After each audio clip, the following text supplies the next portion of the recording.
Good Friday, Bring everybody. Bring it in. Dave Baker, who needs no introduction. Brian Milam, it is an all-blue preview as we take a look at the football Wildcats, the men's and women's basketball team, and wrap up a Got work volleyball week. this weekend, Yeah, too. we Getting got close to that, right? We're all over the place. And this is the busiest time of the year. I've said it forever. You get to late October, all of November, and early December. Until you get to that first, after the state football playoffs. Well, then things smooth out because it's all basketball. And the thing about it, too, is that people forget is that you actually get to catch your breath just a little bit because basketball during December, I know you don't think about it much, but there are those pesky exams. So because of that, they typically only play once a week during December. Yeah, and UK, they'll play 4 games in the month, pretty much, Mm-hmm. I mean, for the most part, maybe 5. But yeah, this is the busiest time. High school football playoffs. We just finished up with soccer. Mm-hmm. We've got volleyball, high school volleyball, UK volleyball. 2 Lexington teams in that championship, by the way. Henry Clay won the boys, and it was their 4th title, and Lexington Catholic made it all the way to the girls before being knocked off by that powerhouse that is Sacred Heart. They're good at everything. Aren't they good? I mean, and they're, a lot of those teams are like this, but I mean, you just don't see any stuff, there's no extracurriculars or anything. It's business. That's exactly what it is. They celebrate when they win. They still enjoy it, yeah. Absolutely. I saw Donna, not to go off complete topic, but saw Donna during the summer. She was an assistant coach for Christy Orem, the Pikeville girls basketball coach, during the Kentucky-Indiana All-Stars. Oh, okay, sure. And I said, okay, Coach, I got to ask you a question. 2002. And she looks back like, 2002? That's 22 years ago. And I said, yeah, you were playing Jackson County in the state championship. Jackson County jumps out 7-0. And she goes, yeah. And then she filled in the blank. And I said, and you? She goes, we go on a 30-0 run. That's right. I was like, who says coaches don't remember these things, right? But they had a girl who was strong. She looked like she could just run through the wall and get up and do it again. And Carly Ormerod was the guard on that team. Oh, yeah, that's right. And she would release early, and this girl grabbed a rebound and like a shortstop coming across the infield, grabs the ball, takes one, doesn't even dribble, I don't believe, takes it, takes one step and throws on the run. It's like a 60-foot. Wow.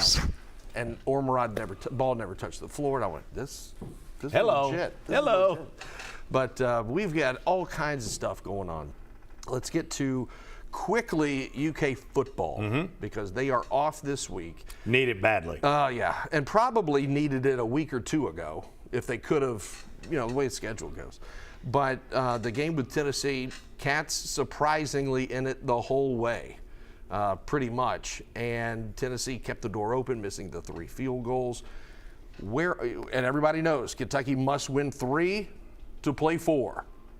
To get that bowl game. So it's got to be Murray, Texas, and Louisville. The probability, since we are in the age of DraftKings and things. Have you looked it up? No, I have not. I haven't either. But you think Murray, you're going to beat Murray, and then you get to Texas, and all chips are in the middle of the table on Texas. Thoughts, anecdotes. Tough row to hoe. It is. I mean, I don't think there's any question about it. And then coupled with the fact that what did it end up being? 12 or 13 guys on the injury report. And then some heavyweight guys, too. Since they didn't have a game this week, we didn't hear from Mark Stoops until midweek. Right. And then he just kind of mentions that Brock Vandegrift is dealing with a head injury that he suffered in the Tennessee game. And Vandegrift got roughed up in that Tennessee game. He got hit on the sack. I can see his head hitting like the thigh or the knee of somebody. And I realized that people who aren't around it will say, well, how did that hurt so much when these guys are colliding all of the time? Well, it's the angle, it's the side. You get hit in the front, maybe not as much. And whether you can protect yourself. yourself. The back, yeah. And so he went down, and a tough trip to Knoxville, as it usually has been over the last 40-plus years.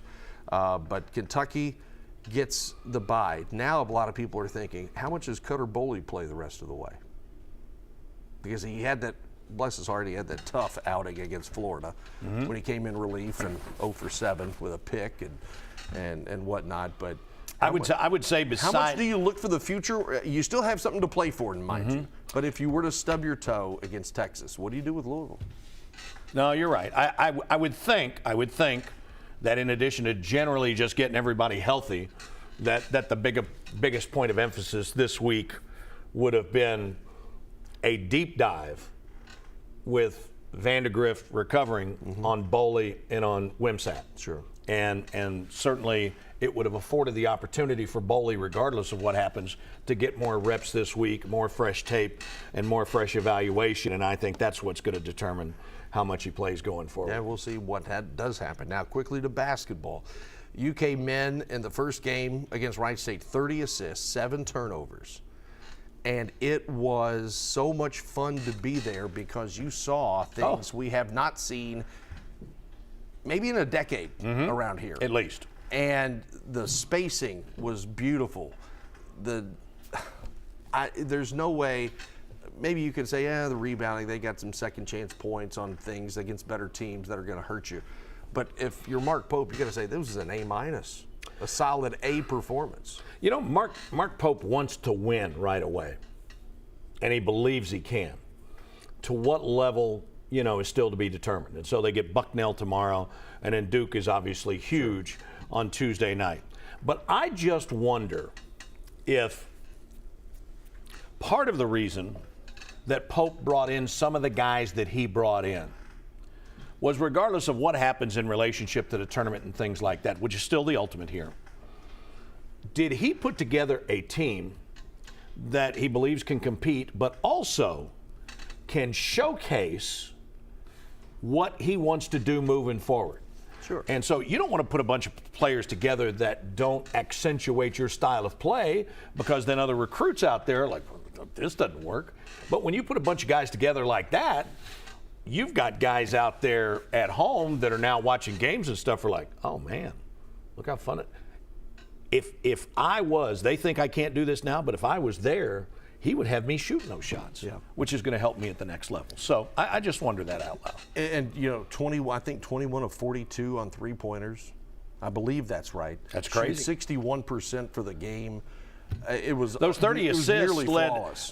those 30 baskets were on 39 assists. Is that on what it was? 39 possessions? 39 possessions. That's what it was. I mean, that's just. I don't care who you're playing. That's incredible. Mark would say that's very highly leveraged output from the crux of the fulcrum or something like that. That was so good. If you did not see what we had at 6 o'clock yesterday, he and Lee K killed it. This was so good. John Calipari with that How about this? Make and a Pope three. Pope is breaking out words that are that long, and I went, okay, infinitesimal. What's that mean? What was the test? The Rorschach test. Is it a bat? Is it a butterfly? Is it a who knows what? Take your pick. Is it a sun or is it a moon? What do you see?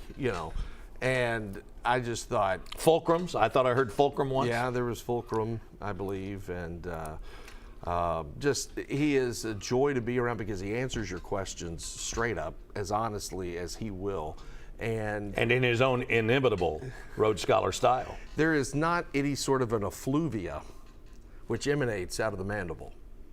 Wow, that's a good word. You could see Mark Pope, had he continued on to be a doctor, which he wanted to do, coming in and very clinically breaking down what a patient was dealing with. And we've all been at a hospital before, and the doctor comes out and says, and you go, Doc, in English, what are you talking about? But Mark Pope is so wonderful to be around, and it's going to continue. And do you have a favorite player yet? You automatically, we've seen blue-white, we've seen scrimmage or exhibitions, and the other night, I love watching Kobe Brea. He's always smiling. He's checking into the game. He's fist bumping the guys at the press row or at the check-in table, and he's just and his 4 3-pointers the other day, none of them hit the rim. Right. And I went back and looked through our video of Kobe Bryant. Of the 3-pointers we have, and I'm not saying he never does not hit the rim. The exhibitions, the game, the blue-white, I think we have 2 shots of him hitting a rim on 3-pointers. It's straight through. There are some guys that, that will bottom it and kind of tick the back of the rim when it goes through. He had one of those the other day. The flange or whatever you call it. Yes, but for the most part, his are just it's straight in the bottom of the sack. Hit the shards. The UK women disposed of USC Upstate with They're pretty good. Pretty big and pretty good. And I said this before, this is no disrespect to the women's program. If Mark Pope was not here and Calipari still had, I think people would talk more about the women's program. If there was not a new situation and a new situation, if you had what we've seen over the last 7 or 8 years from the men, and I know I would. I'd talk more about the women's program, but they are easy to watch. Again, like the men. Easy to like? Easy to like. They are intelligent. Kenny Brooks, there is no way anyone, I don't care who you are, he's like the coaching version of Rob Bromley. You cannot dislike the man. I don't care. Now, he doesn't. I'll tell you, Brian. But I've never met an individual who disliked Rob Bromley. Kenny Brooks, it's impossible to dislike this gentleman. Yes, who is a heck of a coach. Very much so. And the ladies, they're on a roll right now, and they're going to stay like that butter. way for a while, like butter. And so basketball is on the uptick. Football gets a week off. Yes, except for high school football. Well, high school football. Last night, Douglas beat Dunbar 42-0 to start the local high school football playoff scene. We've got games all across the city tonight, around Central Kentucky, obviously, and we will have 8 games. Come on. 9 games tonight, and so we're going to be from Ashland to Lexington to Georgetown to Richmond, places, or Berea, maybe places in between. It's going to be a lot of fun. This is, for me, the time. The first round of the playoffs. Wonderful time. The first round of the playoffs, you rarely get good games. I mean, to be honest, it's a 4 versus a 1 seed or a 2 versus 3. The 2 and 3s, hey, they're you're rewarded for what you did during the regular season. But some of the 1s and 4s, I think I looked it up since the late 80s when they went to the 4 seed pod. I think it's like 16% of the time the 4 beats the 1, and the majority of the time they're blowouts. 16%. Like, over the years, you're going to get a 4 beating a 1. Oh, I would have thought it'd been much higher than that. You're saying the 4 beating the 1. 4 beating the 1. Sorry. It's only happened like 16% of the time, and in some of those districts, you've got a weak 1 with a strong 4. Because one district's loaded. So it's 84% of the time the 1 wins. Ish. Yeah. Okay. Sorry. And the games are not close. I would still love to see, and I've said this before. I know Mr. Tackett, who's 2 miles down the road, would just laugh at me. But if the number 1 seed in the district got the bye, you eliminate the 4 seed, and the 2 and the 3 play the 1. I don't like that. You don't? Why not? If I'm the 1 seed and I'm playing well enough to be the 1 seed, I want to keep playing.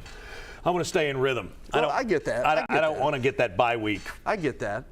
But I also have seen 1 seeds go down to a 4 and get hurt. Oh, my gosh. Why are we playing? We're 10-0. These guys are 0-10. They've scored 33 points all year, and this guy turns an ankle. But that's part of the game. It's part of the game. But anything else on your agenda? You know, we got Walker Bueller thing coming up on Monday. Walker will be back in town for his fundraising golf tournament. Does a great job with it Monday out at Lexington Country Club, and it'll, what we need to do is to make a call and see if we somehow can't get Tito Francona to show up at Lexington Country Club with a bag wanting to play. And as long as he had a bag of money with him, too. I was going to say, he's got a bag of clubs and a bag of cash. Because Bueller is a free agent now, so that'll be really interesting. A bag of cash. Let's go. How much is in that bag of cash? A lot of cash. That's right. That's right. But Walker's going to have his golf thing on Monday, and it'll be interesting to see. Such a good dude. They had a surprise deal the other night where they took him over to Ecton Park where he played Little League, and all these people showed up. And I mean, he's just, even when he was going through his toughest times, he was just so gracious. I mean, he loves Lexington, he loves the Cats, he loves the Ponies. You know, I've got a lot of watches. Maybe he could use one of mine, since he had his taken. No, they got it back, didn't they? It doesn't cost as much. They got it back. Why not? It's fun. It's fun. But UK basketball men tomorrow against Bucknell. That's a 4 o'clock start. And then they'll probably, I guess, their day off this week, maybe. Well, I don't be Sunday. He'll give them a day off after they get back on Wednesday, I bet. Yeah.